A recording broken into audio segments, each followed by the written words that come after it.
مشاهدينا الكرام في كل مكان، طابت أوقاتكم بكل خير مشاهدي الشارقة الرياضية عبر الوطن العربي الكبير.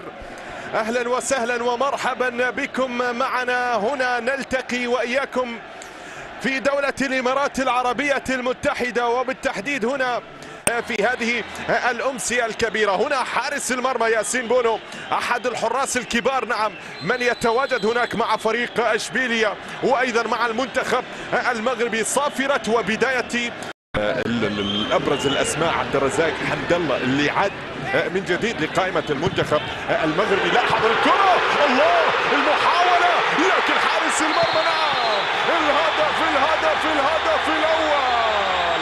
الله الله الله الله الله الله الله، يوسف النصيري يسجل الهدف الأول للمنتخب المغربي.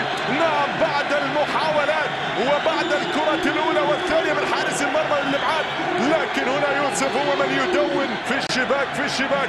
بداية سريعة للمنتخب، تتخلص أكيد المنتخب المغربي اللي راح يشارك الآن للمرة السادسة في تاريخه في المونديال، واكيد المشاركة كأكثر منتخب عربي بجانب ايضا المنتخب التونسي والمنتخب السعودي. لاحظ الاستلام، الله على الكرة والمحاولة، لكن بعد من حارس المرمى لا زالت مستمرة خطيرة هذه الكرة، لا زالت قائمة، لكن بعد ذلك الابعاد من جانب المدافع لوكا ليبعد الكرة الماضية.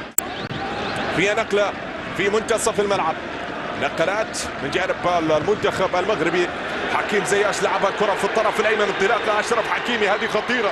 هل من عرضية؟ فيها محاولة لا زالت مستمرة. هل من رأسية؟ لكن الكرة عدت وإلى خارج أرضية الملعب. الله على أسود الأطلس، حتى الآن يقدمون أداء يعني مميز، أداء رائع. لاحظ المحاولة العرضية وبعد ذلك الرأسية، واكيد المجموعه اللي يتواجد فيها المنتخب المغربي يعني مجموعه صعبه، نعم مجموعه صعبه، لكن بحول الله المنتخب المغربي خاصه في المباراه الاولى. محاوله الان، انطلاقه اماميه لمصلحه المنتخب المغربي في الطرف الايمن، هذه خطيره. هل من تسديده؟ لكن ابعاد من حارس المرمى. برافو مع اشرف حكيمي اللي كان متقدم واللي كان مندفع الى الامام، ولكن شاهدنا ردة فعل ممتازة لحارس المرمى جورجي ماماردا ليبعد الكرة الماضي. لاحظ الكرة والمحاولة والتسديدة من جانب للعرب في كأس العالم، كانت أول مشاركة للمنتخب مصر، نعم منتخب مصر. لاحظ الكرة والمحاولة، الله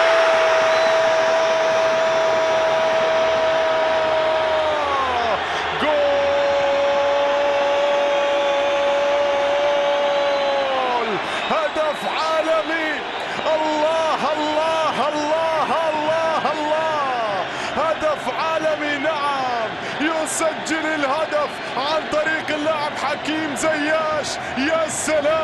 يا سلام هذه عابرة عبر القارات في اللقطة الماضية لأسود الأطلس عن طريق الأمامية في منتصف الملعب. حكيم زياش استلام فيها نقلة أمامية، السلام على أشرف حكيمي، انطلاقة في الطرف الأيمن، محاولة زالت قائمة. هل من هدف ثالث؟ لكن حارس المرمى جورجي ماماردا اللي يبعد الكرة الماضية، وأيضا الكرة عادت. هناك ربما تغيير قادم للمنتخب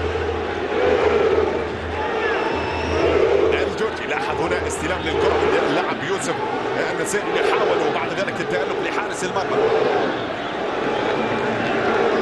تحدثنا عن المنتخب السعودي وايضا المنتخب التونسي، وبجانب مستضيف المونديال المنتخب القطري. لاحظ الكره، محاوله هذه خطيره الان، فيها كره عز الدين يحاول، لا زالت قائمه، الله على النقله، لكن لا زالت مستمره، والابعاد من حارس المرمى والى خارج ارضيه الملعب. ركله ركنيه، كرات محاولات، لكن الله يهدي حارس المرمى جورجي ماماردا اللي حاول وابعد الكرة الماضية امام يوسف، وبعد ذلك ايضا محاولة مصر تسلل، لكن الكرة الان يشاهدنا نتابع العرضية في محاولة، لكن ابعاد من حارس المرمى ياسين في كرة اخيرة. وايضا هنا الصافرة حاضرة من قبل حكم اللقاء، يعلن نهاية احداث الشوط الاول بتقدم المنتخب المغربي بهدفين مقابل لا شيء لمنتخب جورجيا هنا في احداث الشوط الاول من هذا اللقاء. يتواجد في صفوف المنتخب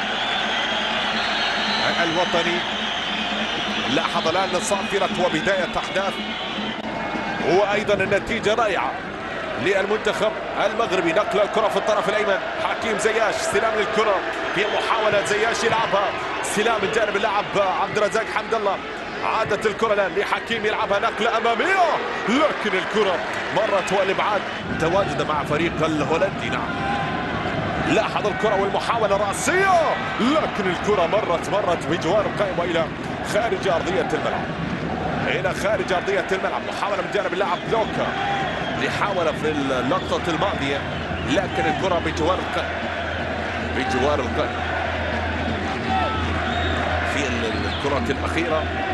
شاهدنا خطورة ماكينة الأهداف. نعم، عبد الرزاق حمد الله، هذه خطيرة، هذه محاولة في مكان التسديدة، لكن هناك الصافرة ولمسة يد وأيضا ركلة جزاء يشير حكم اللقاء. سفيان على التنفيذ، نشاهد ونتابع سفيان. يا سلام يا سلام يا سلام يا سلام، الله الله الله الله.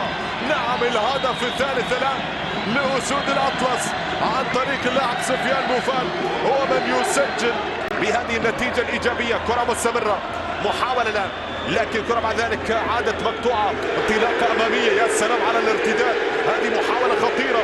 هل من هدف رابع؟ المحاولة لا زالت قائمة في الطرف الأيسر، كرة لا زالت حاضرة، المحاولة والتسديدة، لكن الكرة مرت وإلى خارج أرضية الملعب.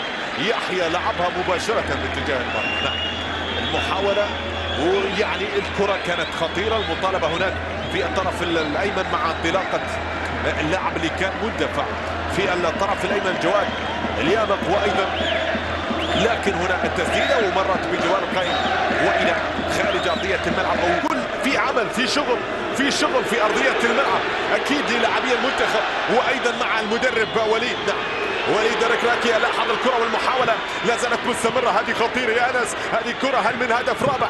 المحاولة، لكن الكرة بعد ذلك مقطوعة. عادت الآن امرابط يلعبها، لا زالت مستمرة.